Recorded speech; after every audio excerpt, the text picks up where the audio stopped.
Welcome to Mexico Unexplained, where we will explore the magic, the mysteries, and the miracles of Mexico. This series presents information based partly on theory and conjecture. The podcaster's purpose is to suggest some possible explanation, but not necessarily the only ones to the subjects we will examine. Here is your host, Robert Bitto. Welcome, and muy bienvenidos to episode number 240 of Mexico Unexplained, where we examine the magic, the mysteries, and the miracles of Mexico. I'm your host, Robert Bitto. The date was January 16, 1939.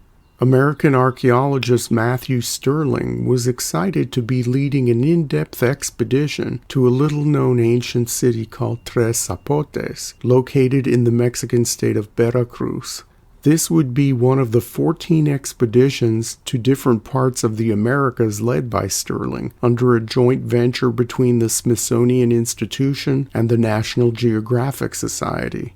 On that January day in 1939, Stirling and his team were exploring the many mounds along the Arroyo Hueyapan in the heart of Tres Zapotes. In front of one of the tallest mounds, next to an ancient altar, Stirling and his team discovered the lower half of a carved basalt monolith, or stela, that would be one of the most important finds of the American archaeologist's career.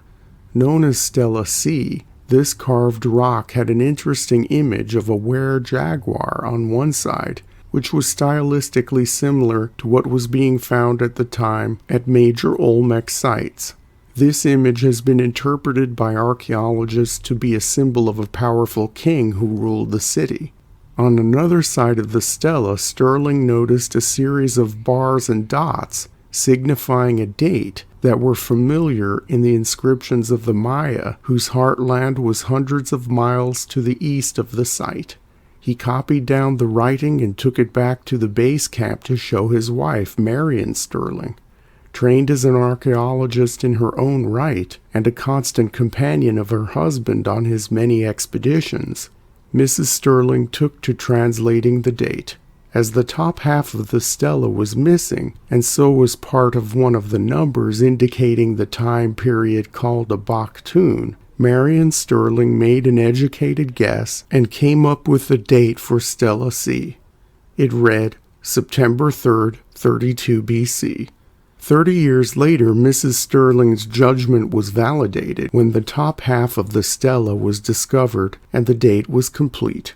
The Stirling expedition had uncovered the earliest use of the Mesoamerican long count calendar ever seen, only to be surpassed many years later by Stela II at a small site called Chiapa de Corzo in the modern Mexican state of Chiapas, which has a confirmed date of December 6, 36 BC. At the time of the Stirling's discovery of Stela C at Tres Zapotes, the Mesoamerican long count dating system was previously thought to be the invention of the Maya, but this discovery in Veracruz rewrote the history books, so to speak, and pushed its invention out of the Maya area and back in time. Under the Stirlings, the site of Tres Zapotes would yield many archaeological treasures, from hundreds of pieces of jade to thousands of fragments of pottery and sculpture to a few of the famous colossal Olmec stone heads as discussed in Mexico Unexplained episode number 80. The multitude of artifacts came from Tres Zapotes' long history of habitation, covering over 2,000 years. Some scholars believe that of all the cities of ancient Mexico, it was the site that was occupied for the longest period of time. So who lived at this place and what happened there?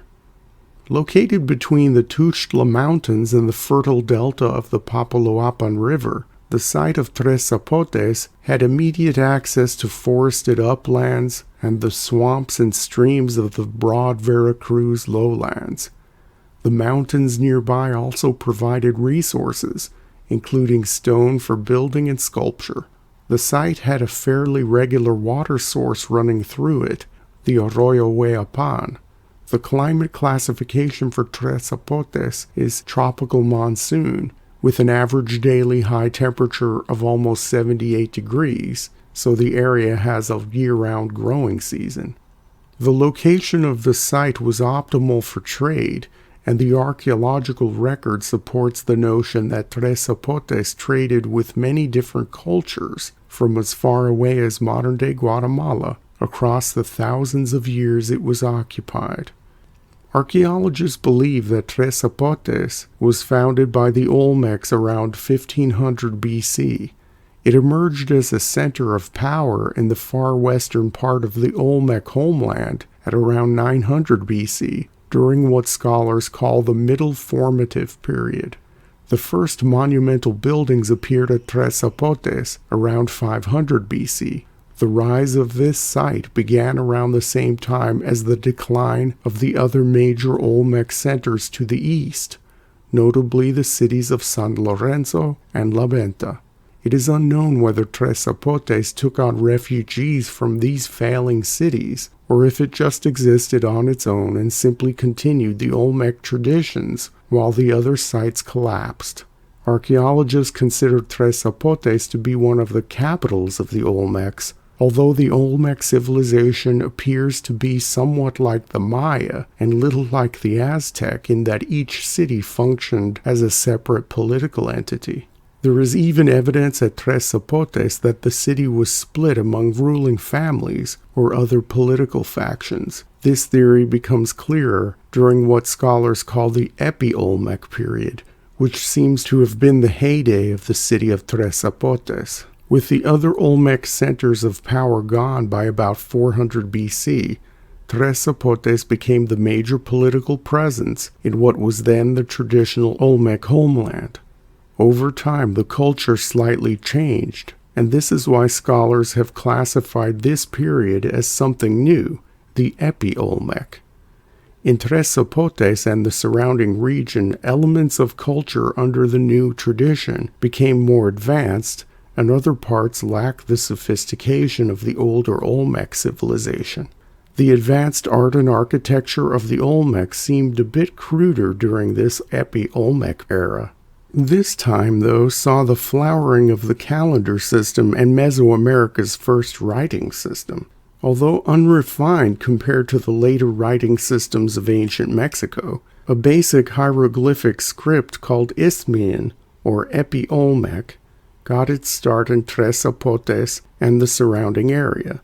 Very few examples of this unique writing style exist on various monuments and artifacts, but it is clear that it served as the foundation for the Maya writing system used extensively a few centuries later. For more information about the Maya writing system, please see Mexico Unexplained episode number 16. It was during the Epi-Olmec period from about 400 BC to around 200 AD when most of the 160 mounds and platforms were built at Tres Zapotes. The site has 4 mound groups referred to as Group 1, Group 2, Group 3, and the Nestepe group. The mound groups consisted mostly of royal residences and small temples. Group 2 is the largest such grouping and is located more or less in the center of the site. The other mound groups are located about 1 mile from Group 2 and from each other. Researchers have concluded that this clustering meant that during the Epi-Olmec phase, Tres Zapotes was most likely fractured politically, with 4 independent royal families ruling over the city and designated portions of the surrounding areas in a decentralized fashion. During the Epi-Olmec period, the archaeological record shows very few artifacts coming from outside the region, indicating that long-distance trade was rare or possibly non-existent. As mentioned earlier, monuments and most every other type of art, including functional pottery, lack the fine artistic style for which the Olmecs of the immediate past were known. Some claim that the basalt used in some of the larger carvings was of an inferior quality and thus harder to work with, while others claimed that the lack of attention to the finer things indicated a harsher and more austere existence at Tres Zapotes during the Epi-Olmec times. Tres Zapotes moved into the Mesoamerican Classic era, and although the site had not yet been abandoned, archaeologists have noted another shift in cultures. Around 100 to 200 AD, things began to change in the region once again. While during the Olmec times, Tres Zapotes had been in the far western part of the Olmec civilization's homeland, by the early centuries AD it had become part of the southern edge of a somewhat different culture referred to in the literature as the classic Veracruz culture or the Gulf Coast classic culture. Other cities to the north rose in prominence at this time, but Tres Zapotes held its own. There was an increase in building at the site that coincided with a resumption of long-distance trade with other cultures. Throughout the classic Veracruz culture, there was more social hierarchy than the previous Epi-Olmec culture, and wealth was more concentrated in the hands of a few elites. Power became more centralized, much as it had been in the Olmec civilization some 2,000 years earlier. We see an increase in craft specialization at this time, the importing of luxury goods from 1,000 miles away, and a more formalized and intense religious structure, perhaps as a means of social control and to legitimize the status of the elites. There was more of a focus on religious ritual at Tres Zapotes during the classic Veracruz, including an increase in ceremonies involving human sacrifice. The Mesoamerican ball game became very popular at this time as well, thus following a historical theme of the importance of sports during times of social inequality. For more information about the Mesoamerican ball game, please see Mexico Unexplained episode number 53. Art during this period in the history of Tres Zapotes became more refined and distinct. In the early centuries AD, we find the curious wheeled animal figurines and statues with smiling triangular features, which the later Totonac civilization would copy and refine. In some of the art and artifacts of the classic Veracruz, researchers have noted a distinctive scrolling pattern that may have been part of a pictographic writing language whose meaning is not yet understood today. Classic Veracruz culture existed at the same time as the classic Maya and also coexisted with the height of the city of Teotihuacan in the central highlands of Mexico. The archaeological record at Tres Zapotes shows influence from these distant cultures, most likely the result of the increased long-distance trade discussed earlier. Ironically, a few centuries after the fall of Teotihuacan, and around the time of the collapse of the classic Maya civilization, the city of Tres Zapotes lost its place in the sun. By about 900 AD, the city was all but abandoned, with some squatters hanging on through the ensuing centuries. The 2,000-plus year run of Tres Zapotes had ended. As it was one of the longest-lasting inhabited cities in ancient Mexico, there is still much to learn from this site, and discoveries are made here, with each new dig permitted by the Mexican government.